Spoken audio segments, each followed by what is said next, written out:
Tension in string and acceleration of block. देखिए बेटा, एक बॉडी है, वो ऐसे रखी है 37 डिग्री के एंगल पर। इसका मास है 20 kg।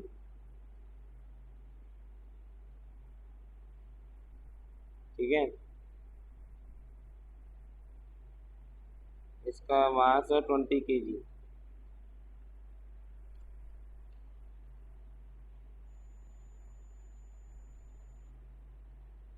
यहाँ पर 30 kg का मास हुआ है। आज ये फ्रिक्शनलेस सरफेस चल रहे हैं। अभी हमने फ्रिक्शन के बारे में नहीं पढ़ा ना, तो अभी हम जितने भी सरफेस चल रहे हैं वो फ्रिक्शनलेस चल रहे हैं। ठीक है, तो बेटा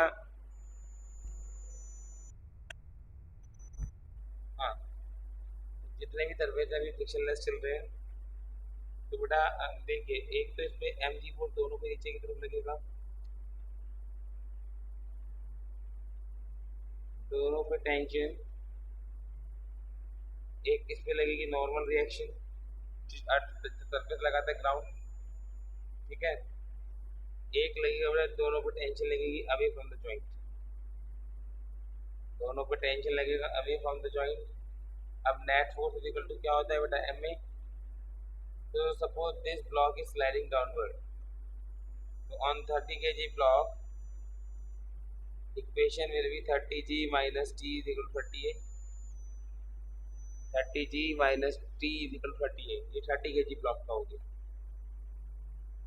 अगर हम 20 kg वाले ब्लॉक को देखेंगे तो बेटा इसमें तीन फोर्स लग रही है, normal reaction 20g and t। If this block is accelerating downward, तो ये वाला ब्लॉक ऐसे ऐसे रन करेगा। थोड़ा ये mg फोर्स नीचे लग रहा है, ये एंगल 37 डिग्री हो जाएगा,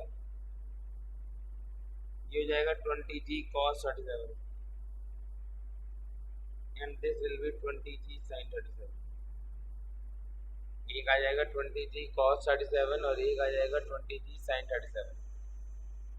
ठीक है, 20g cos 37, जिसके साथ एंगल कल भी मैंने आपको बताया था एक बात कि बेटा अगर कोई भी इंक्लाइन सरफेस होता है, इस पर एक नॉर्मल रिएक्शन लगता है और एक mg नीचे लगता है, तो mg का जो कॉस कंपोनेंट है वो नॉर्मल के एग्जैक्ट पीछे आएगा, एग्जैक्ट बिल्कुल अपोजिट।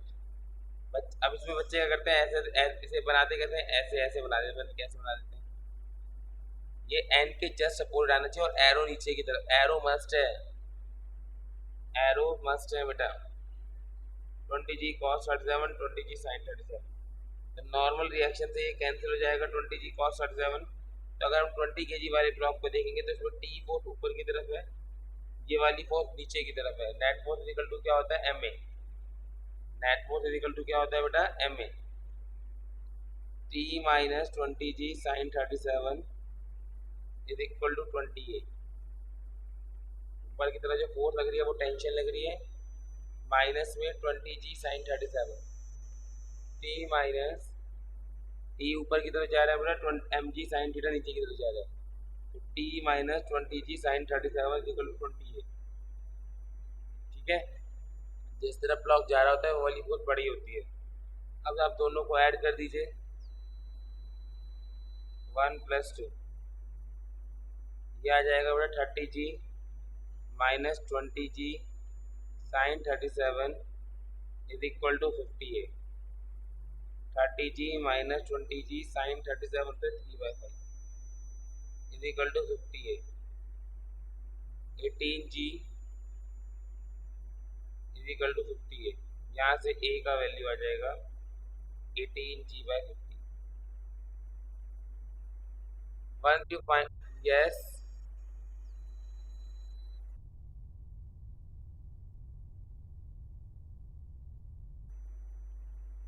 बेटा ये वाली इक्वेशन तो शांति, mg minus T is equal to M A, ये तो हम कल भी पढ़ रहे थे। 30g नीचे की तरफ और टी ऊपर की तरफ है, 30g minus T is equal to 30 है। अगर आपने इस वाले ब्लॉक को देखा तो 20g फोर्स नीचे है, तो इसके दो कंपोनेंट होंगे, एक 20g cos 37 20g sin 37, और नॉर्मल रिएक्शन ऊपर की तरफ है, नॉर्मल रिएक्शन ऊपर की तरफ है। नॉर्मल रिएक्शन और 20 जी साइन 37 कॉस 37 तो कैंसिल हो गए।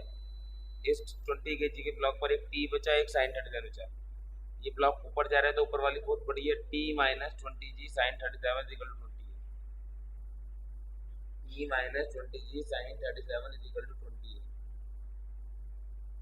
ठीक है, यहाँ से क्या आ गया बेटा, बाकी तो एडिशन है। इनको ऐड किया, ए का वैल्यू आ गया, इनको सब्ट्रैक्ट कर दीजिए। ए का वैल्यू को आप किसी में पुट कर दीजिए। Put in 1 30 G minus T 30 A का value 18 G by 50, 30 G minus 54 by 30 G minus 54 by 5 G equal to 5 या 15, 150 में से 54 का कितना बचा बेटा, 96 g by 5। If my calculation is correct and this is the answer.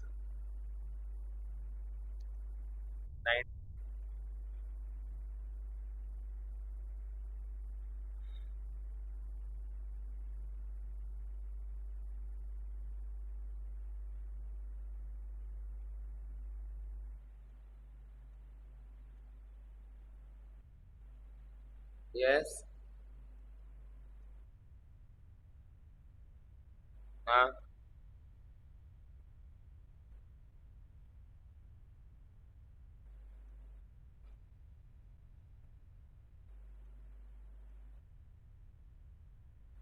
मास तो स्केलर क्वांटिटी कंपोनेंट कैसे कर सकते हो।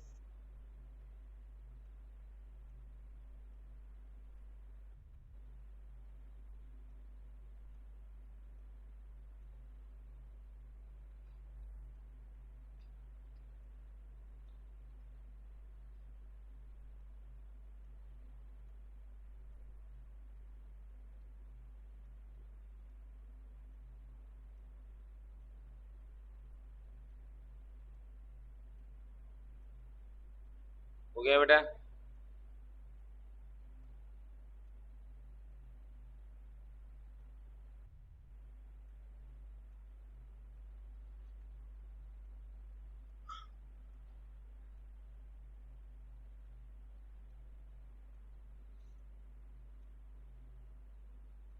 इसके बाद लिखिए बेटा लेफ्ट वाले question.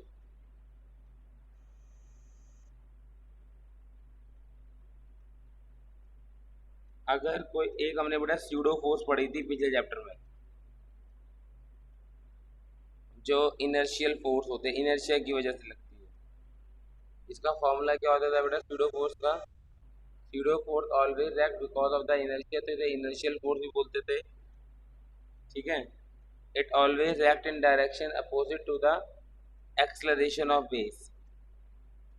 it always act in direction it always act in direction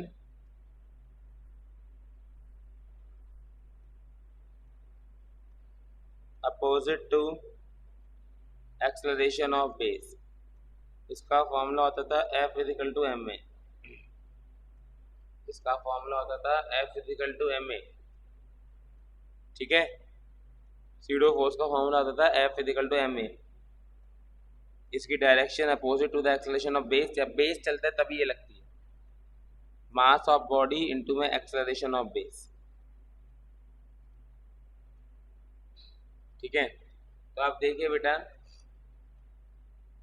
याद है ना कि इनर्शिया की तो फोर्स लगती थी एक, तो वही है बेटा कि यहाँ पर क्या है, अगर एक लिफ्ट नीचे जा रही है जी ए एक्सेलरेशन से, तो आपको अपना वेट कम फील होता है। क्यों फील होता है, एम जी नीचे की तरफ, नॉर्मल रिएक्शन ऊपर की तरफ। देखिए बेटा,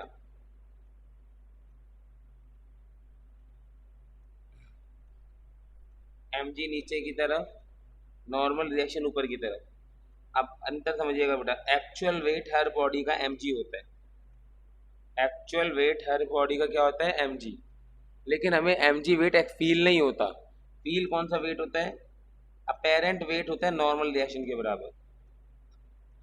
अपेरेंट वेट कौन सा होता है हमारे को, नॉर्मल रिएक्शन के बराबर। बात समझ आ रही नहीं आ रही? सपोज अगर मैं एक इंक्लाइंड सरफेस पर हूँ 37 डिग्री के, और यहाँ पर 20 kg का ब्लॉक रखा है, तो इस पे mg फोर्स 20 लगेगा, 20 g। लेकिन इसको जो वेट बंदे को फील होगा वो 200 न्यूटन फील नहीं होगा। इस पर नॉर्मल रिएक्शन ऊपर की तरफ लगेगी 20 g cos 37। तो इसका जो अपेरेंट वेट होगा, इसको जो वेट महसूस होगा, वो होगा नॉर्मल रिएक्शन के बराबर, 20 g cos 37 के बराबर। 20 g, g का वैल्यू 10, cos 37 4/5, 5 4 या 20, तो ये आ जाएगा बेटा 4 चौक 16, 160 न्यूटन। इसको जब अपना वेट फील होगा, इंस्टेड ऑफ 200 न्यूटन, इसको अपना जो वेट है वो 160 न्यूटन फील होगा। ठीक है, अपेरेंट वेट हमेशा नॉर्मल रिएक्शन के बराबर होता है। यस बेटा बोलिए।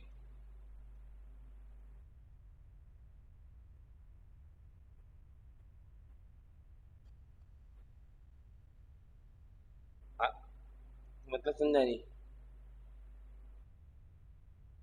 तो यहाँ कट के जीरो हो गए, लेकिन हमें जो वेट फील होता है वो अपेरेंट वेट है, एक्चुअली तो mg लग रहा है।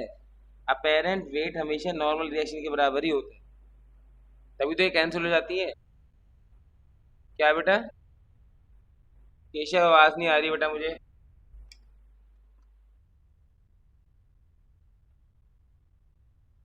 हाँ, नॉर्मल नॉर्मल रिएक्शन को 10 से डिवाइड कर देती है वो। वे सब कुछ हमें अपेरेंट वेट बताते हैं, एक्चुअल वेट कोई नहीं बता सकता।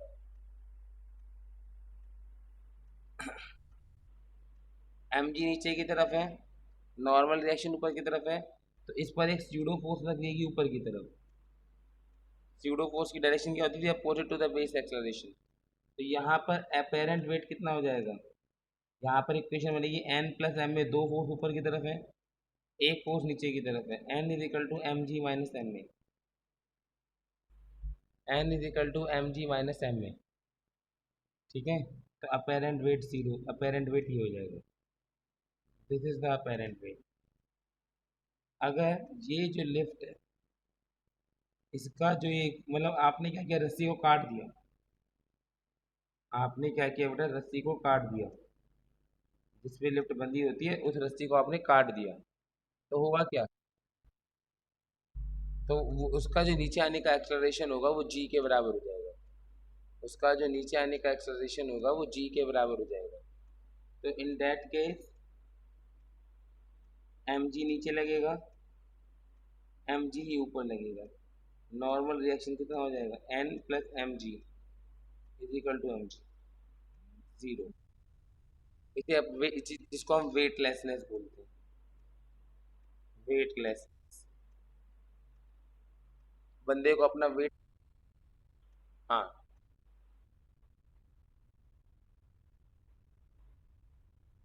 हाँ, बस कांटेक्ट ब्रेक होने वाला है, लेकिन हुआ नहीं है। थर्ड, अगर लिफ्ट ऊपर जा रही है,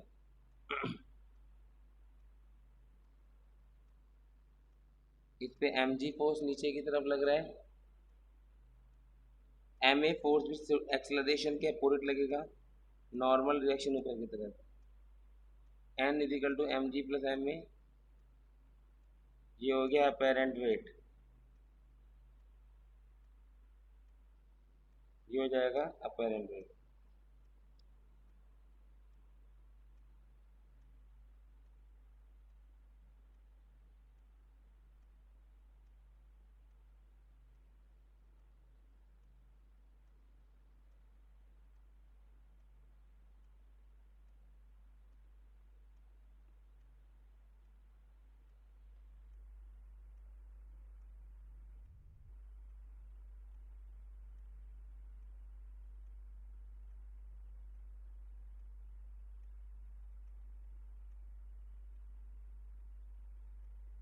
हो गया बेटा?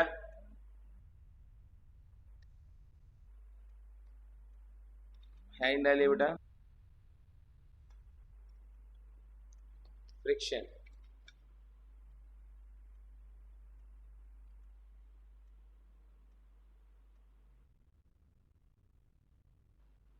बेटा मूवेबल पुलिस ऐसी एनसीईआरटी सीबीएसई में नहीं आता। कराने को मैं एक क्वेश्चन करा देता हूँ मूवेबल पुलिस का, लेकिन वो सीबीएसई में नहीं आता। उसमें कंस्ट्रेंट रिलेशन लगता है ना, वो सीबीएसई में टॉपिक नहीं है वो। करा तो दो बेटा।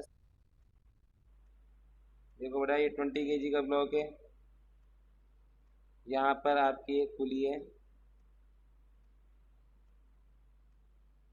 ये यहाँ पर एक रस्सी जा रही है, इसके ऊपर से एक और रस्सी जा रही है, यहाँ पर एक और पुली है,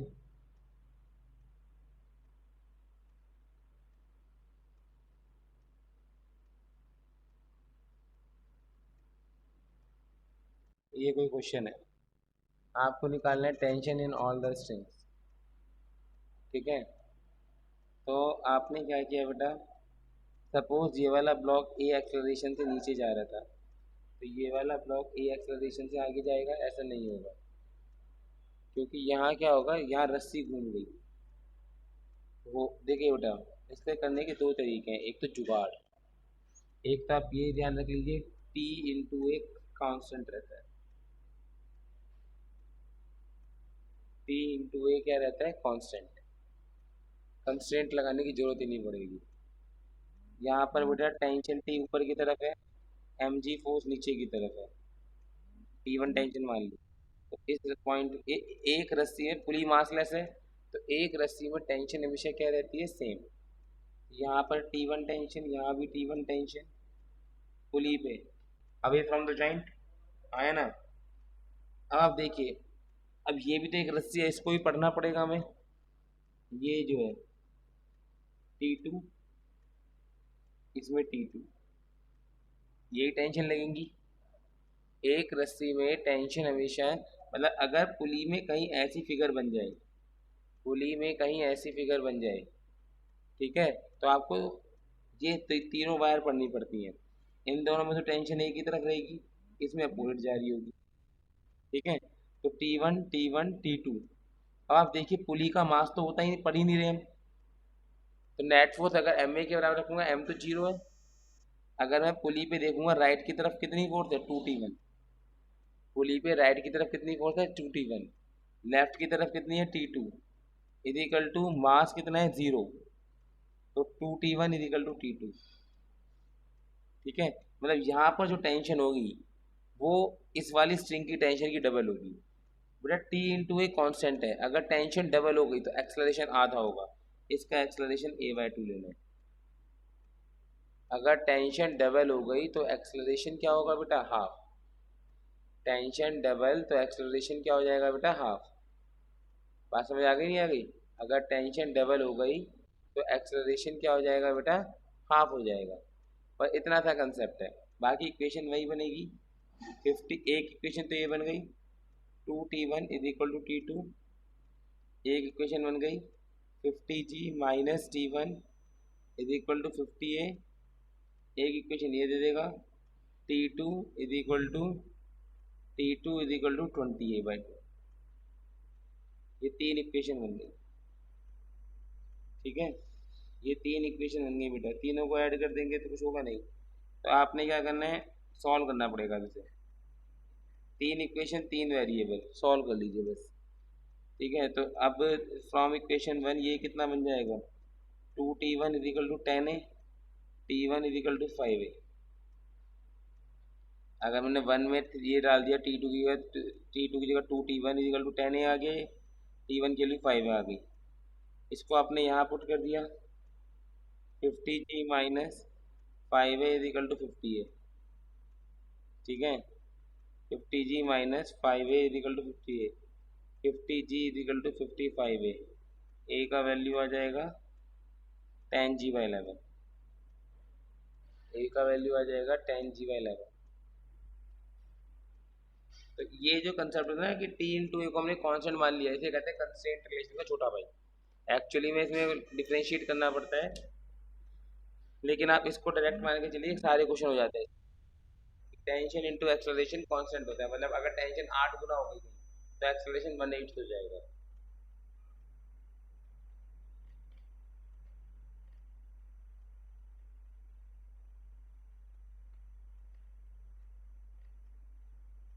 बात समझ आ रही है, आ रही बेटा?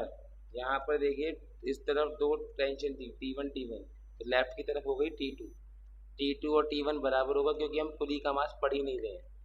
T2 और 2T1 क्या हो जाएंगे? बराबर। यानी कि इस रस्सी में जो टेंशन है T2 वो डबल चल रही है, इस रस्सी में जो टेंशन हो गई वो डबल हो गई। अगर टेंशन डबल हो गई तो एक्सेलरेशन अपने आप क्या हो जाएगा? आधा। यहाँ पर आपको 20A/2 लगाना था बस।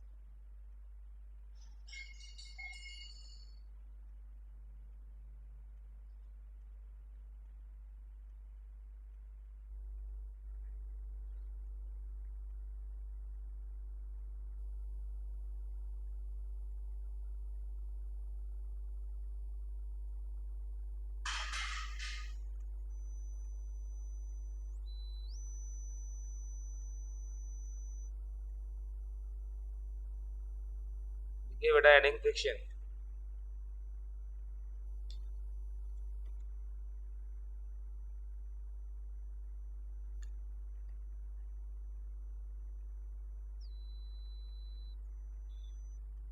फ्रिक्शन अपोजिट मोशन, यस और नो?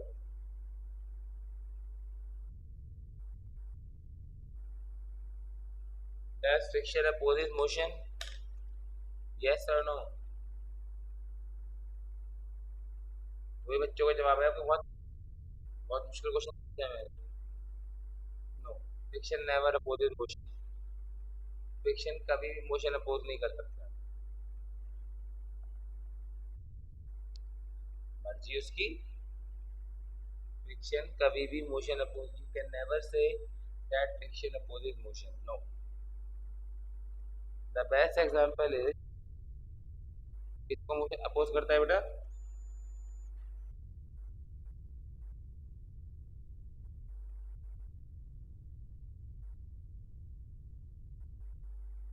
उसी पे आ रहा हूं बेटा।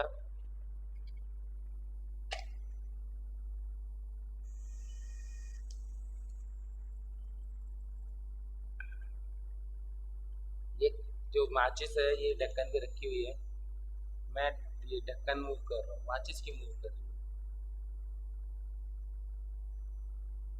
न्यूटन का फर्स्ट लॉ तो फेल हो गया। A body remain in the same state of motion until or unless an external force is applied on it। मैं फोर्स लगा रहा हूँ ढक्कन पर, माचिस को छू ही नहीं रहा, तो माचिस की मूव कर रही है।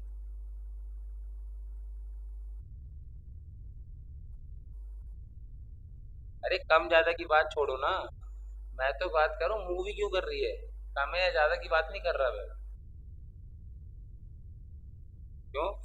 क्या बात कर रहे हैं? ऐसे तो ना कहोगे माचिस को, माचिस इज इन मोशन। अच्छा सही बोल रहा है, फ्रिक्शन की वजह से। फ्रिक्शन जो है इस माचिस को मोशन में ला रहा है। यू कैन नेवर से फ्रिक्शन अपोजेस मोशन। फ्रिक्शन की वजह से ऑब्जेक्ट मोशन में भी आते हैं। ये माचिस, ये जो ये ढक्कन है, ये माचिस पर फ्रिक्शन लगा रहा है। ये जो माचिस है ये इस ढक्कन पे फ्रिक्शन भी लगा रहा है, फ्रिक्शन लगा रहा है, और उस फ्रिक्शन की वजह से माचिस चल रही है। ठीक है, उस फ्रिक्शन की वजह से माचिस चल रही है। तो फ्रिक्शन नेवर अपोजेस मोशन, पहली बात तो ये समझ जाओ। Further you are able to walk due to friction. आप कभी चलने की कोशिश किया आपने? आप जमीन पे फोर्स लगाते हो पीछे की तरफ, आया ना? जमीन पे फोर्स लगाते हो, अप्लाई करते हो आगे पीछे की तरफ, फ्रिक्शन लगता है आप आगे की तरफ, वही फ्रिक्शन आपको चलाता है।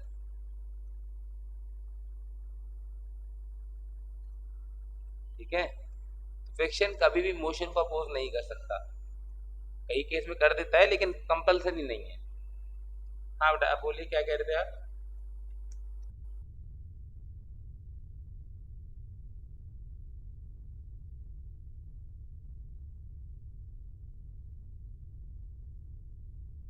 क्यों? माचिस अपनी position with respect to copy change नहीं कर रही? क्या बात हो गई? कॉपी के रेस्पेक्ट, कॉपी के रेस्पेक्ट अपनी पोजीशन चेंज कर रही है वो। अच्छा, हाँ बेटा। तो फ्रिक्शन कभी भी मोशन को अपोज नहीं करता।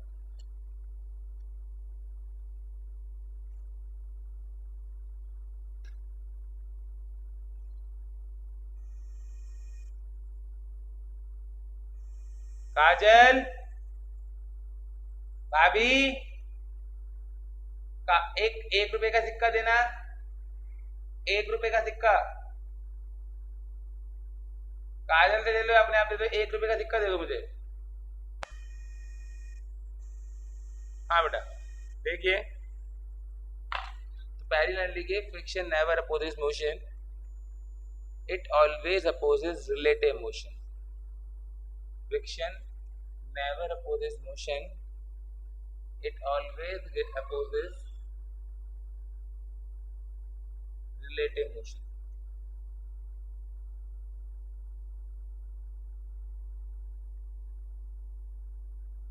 Cause of friction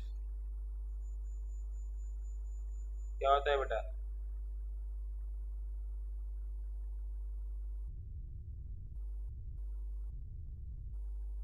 अरे कॉज लगता है क्यों friction? Roughness between the two surface. हाँ, roughness between the two surfaces.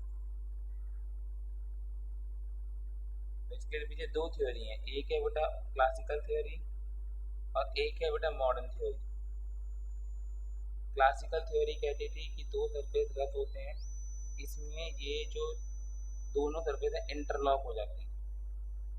To break down this interlocking, दो सरफेस क्या होते हैं रफनेस की वजह से ऐसे इंटरलॉक हो गए, ठीक है, ये इंटरलॉकिंग की वजह से फ्रिक्शन आता है।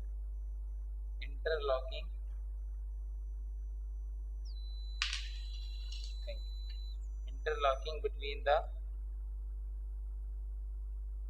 To surfaces is the cause of friction. अगर हम मॉडर्न थ्योरी की बात करें, मॉडर्न थ्योरी कहती थी रफनेस तो है, लेकिन इसमें क्या होता है, जो ऐसा जो एक कॉन्टैक्ट में आते हैं वो ऐसे आते हैं, आपको दिखाई देगा इतना बड़ा एरिया कॉन्टैक्ट में, ये apparent area in contact, apparent area in contact, ठीक है, और ये होगा बेटा एक्चुअल एरिया इन कॉन्टैक्ट, जहाँ पे ये जॉइंट लगे।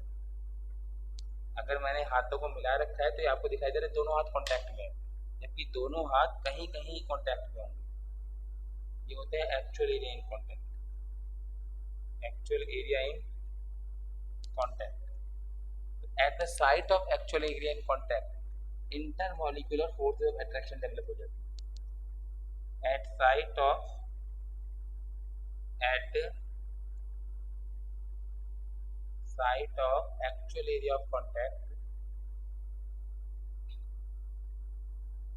actual area of contact,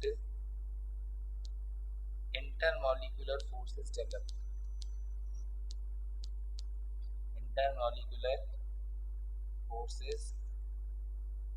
हो जाती है, ठीक है, that is these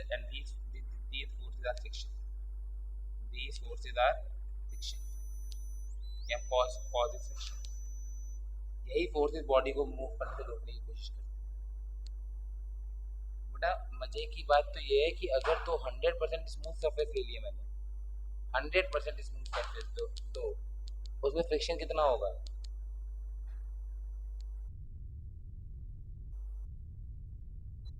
इनफाइनाइट। अरे मैं कह रहा हूँ है मेरे पास, मेरे पास है इनफाइनाइट। बेटा मेरे वर्ड सुनो, मैं कह रहा हूँ इनफाइनाइट फ्रिक्शन हो जाएगा। आपने देखा बर्फ का एग्जांपल ले लो, दो बर्फ के टुकड़े आपने चिपक जाते हैं, बर्फ के बर्फ बहुत टाइटली चिपक जाती है। आपने कभी एक्सपीरियंस की ये चीज? हाँ, बर्फ से बर्फ चिपक जाती है, क्यों? वो तो स्मूथ थी, क्यों चिपक गई? जितना एक्चुअल एरिया इन कांटेक्ट अगर बढ़ गया, उसमें क्या होता है, अगर 100% स्मूथ सरफेस होंगे तो ऐसे कांटेक्ट में आएंगे, यहाँ पर हर जगह फोर्सेस ऑफ अट्रैक्शन पैदा हो जाती है, फ्रिक्शन और बढ़ जाता है। लेकिन ये होता तभी एक्सेप्शन है जब बहुत ज्यादा स्मूथनेस आ जाए, ठीक है, अदरवाइज ये कंसेप्ट काम नहीं करता। ये केवल तभी, अगर आपसे पूछे कि what is the rough friction between the to smooth surfaces, answer is infinite, zero मत लिख देना, बहुत हाई फ्रिक्शन हो जाएगा, क्योंकि अपेरेंट एरिया इन कांटेक्ट बहुत हाई हो जाएगा, उनके बीच में इंटरमॉलिक्यूलर फोर्स ऑफ अट्रैक्शन बहुत ज़्यादा बढ़ जाएगी। चलो एक थोड़ी सी खेल मजाक सा कर लेते हैं आपके साथ। आंसर नहीं बताऊंगा इस मजाक का कैसा हो रहा है। देखिए बेटा, ये माचिस है, ये एक रुपये का सिक्का है, मैंने तो यहाँ छुपा दिया। कहाँ गया? अंदर चला गया। अब मैंने इसकी पिटाई अब मैं इसकी पिटाई लगाऊंगा तो ये नीचे निकल जाएगा। हाँ, अब मैं इसकी पिटाई लगाऊंगा तो ये नीचे निकलेगा। करके देखो, ये ना नीचे जाएगा ही नहीं। मैं इसे आराम आराम से मैं इसको आराम आराम से पिटाई लगा रहा हूँ, ये नहीं जा रहा नीचे।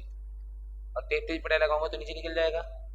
तेज तेज पिटाई लगाओ तब भी ये नीचे नहीं जाएगा, ये ऊपर आ जाएगा।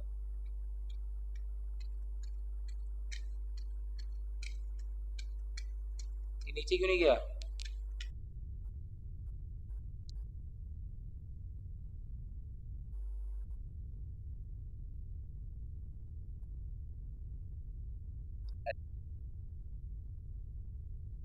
तो ऊपर क्यों आ गया? वहीं अटका रहा है, अट्रैक्शन ज्यादा है तो वहीं रहे। ये तो ऊपर आ रहा है, मैं कह रहा हूँ वहीं अटका रहा है ना जहां पर है। ये करेक्ट आंसर है। एक्चुअली ये आंसर ही गलत है, दोनों ही नीचे जा रहे हैं। एक्चुअली आपको लग रहा है कि अगर आप कॉइन की पिटाई कर रहे हो तो कॉइन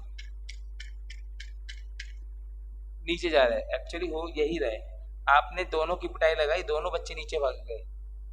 ठीक है, दोनों चीजें नीचे जा रही हैं, लेकिन माचिस तेज नीचे जा रही है। सपोज ये 2 मीटर 5 मीटर पर सेकंड नीचे जा रही है, सिक्का 2 मीटर पर सेकंड नीचे जा रहा है, तो आपको क्या लगेगा कि सिक्का 3 मीटर पर सेकंड के ऊपर आ रहा है माचिस के रिस्पेक्ट में।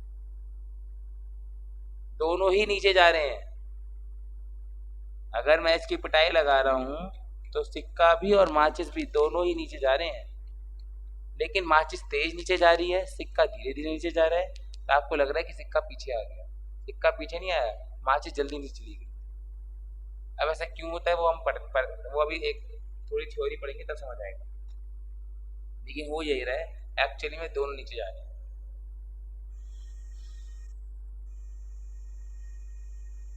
तो देखिए बेटा, टाइप्स ऑफ फ्रिक्शन।